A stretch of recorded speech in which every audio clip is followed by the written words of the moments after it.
Hinting at their future tendencies to think a little more outside of the box than similar developers, DICE released Bad Company, a console exclusive for a series founded upon the PC platform, way back in June 2008.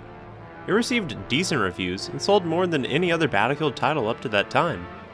With a diverse cast of eccentric characters like the fan-favorite Haggard, it laid the groundwork for the explosive popularity of its sequel, which laid the groundwork for the even more explosive popularity of Battlefield 3 in 2011.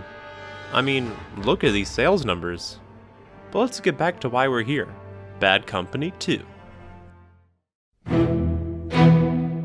Released in March 2010 and taking many of the elements from the first Bad Company, 2 focused heavily on destruction, open, outdoors combat, and vehicles, all wrapped up in a package that didn't take itself too seriously.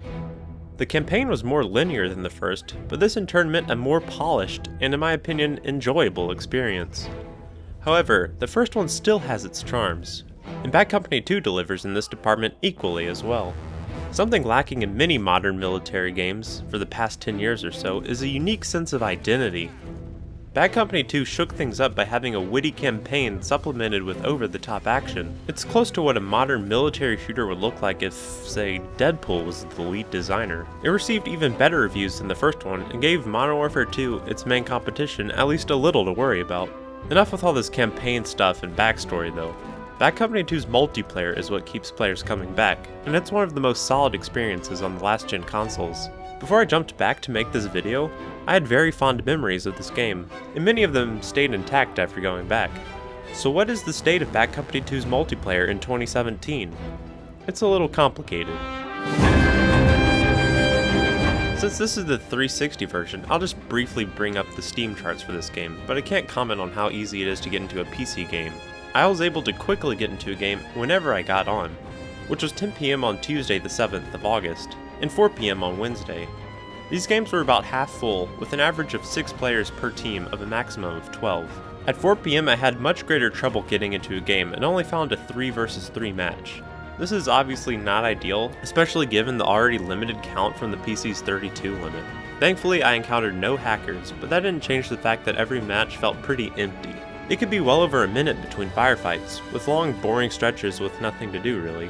Especially in the rush game mode, which is usually frantic and fun. I still did derive enjoyment from the game, but it was inundated with frustrating moments that usually would be mild annoyances. Some of this is due to me kinda sucking at the game since I haven't played it in ages and I've grown accustomed to the keyboard and mouse. Deaths from snipers in the distance or tanks rounding the corner out of nowhere change from a relatively short respawn screen to acute bouts of exasperation as you just spend a minute trying to find some action only to die and then have to run another minute or so just to find some more. And even then you aren't certain if you'll survive long enough to extract some fun from the fight. But when there are more extended periods of gunfights, it feels intensely rewarding. The fundamental gun mechanics feel great, if not a little rigid, and the sound design and graphics hold up nicely. That electronic sound from a nearby explosion is as joyful as ever. Even with some players playing gallantly, camping in dumb places or hanging around in vehicles near spawn, flanking and taking them out is rewarding and worth the downtime. But all these mild complaints aren't necessarily caused by the game itself, but rather a low player population. Most older games suffer from this. Half-full games, filled with the kind of people playing a 7-year-old game in a series with plenty of more modern titles, means these matches are filled with players either dedicated to this game that have mastered it and will kick my butt, or players who use cheap tactics to get high KDs. I commend DICE for finding a decent balance between customization and fairness with their decently sized catalog of guns, equipment, and all that other stuff.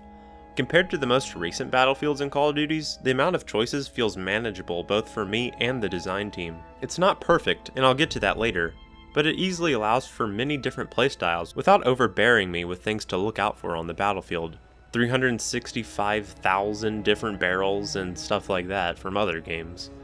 Shooting the guns feels good, along with everything about the vehicle's handling, but helicopters do feel a bit sluggish compared to Battlefield 3.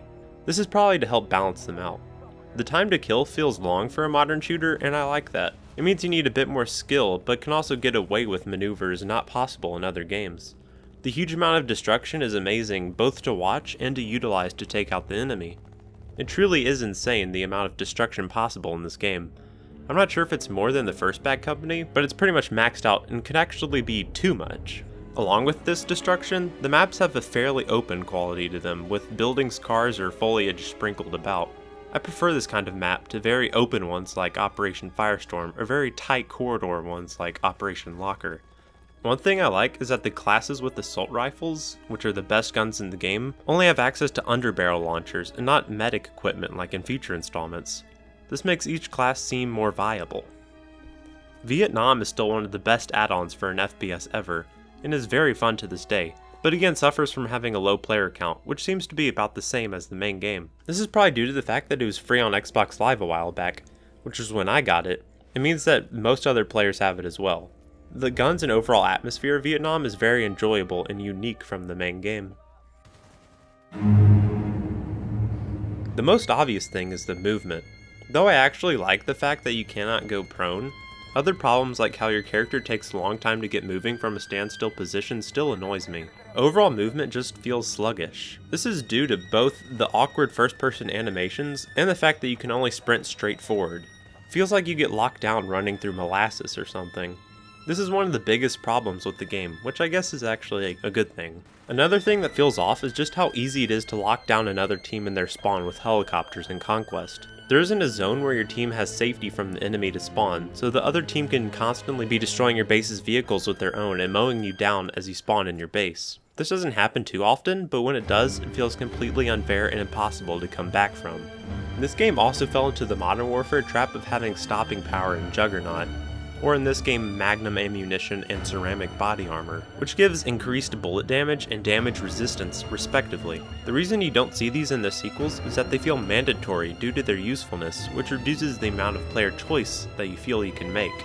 There's also a couple small things I didn't like. There's no HUD indicator for the exact amount of health you have, so you can never be certain if you really need to get a health pack or if you can make it on your own. I'm not sure why DICE didn't add this.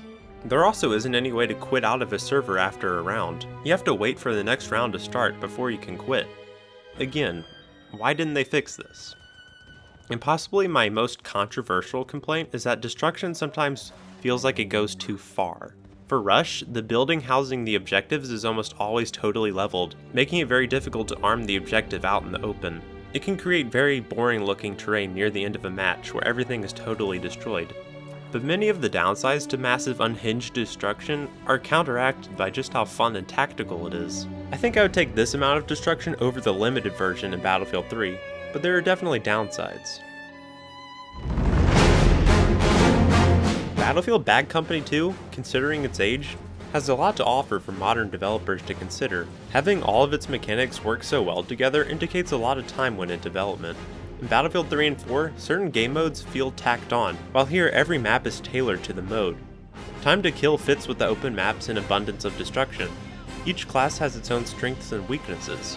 The sound design and tone lend itself to an action-packed blockbuster campaign and multiplayer setting. In terms of player population, the game is on its last legs. Though you will be able to find games quickly, the quality of those games is far from ideal. I'm not sure if the Xbox will ever see a full game again, and with the server browser only being available on PC, we'll never truly know. It's been over 7 years since launch, but Battlefield Bad Company 2 is still relevant in the minds of many of the fans of the series, some of which look back at this game and consider it to be the heyday of the series that's lost its identity in a rush to be accessible to mass audiences. It might be dying in the player count department, but the ideas and mechanics explored in the game won't be forgotten anytime soon. Thanks for watching.